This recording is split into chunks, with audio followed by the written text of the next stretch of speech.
is we need to make sure that we are consistent when we learn the Quran. You cannot learn today and skip it until next year or until next month. So if you're interested in making sure that you build a consistent habit for your child and for yourself as an adult who want to perfect Quran recitation, we have a system that we've designed that actually helps them learn to read on time within 4 months. They are not reciting the entire Quran. They learn to pronounce perfectly, recite with gentleness, learn to recite with correct pronunciation, with tajweed mostly.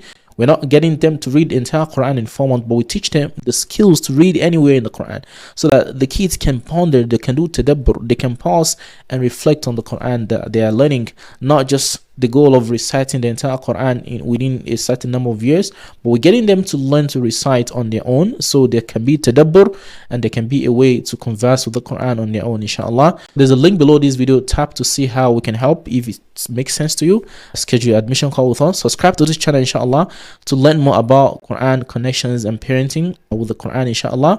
I would love to have you next week, inshallah.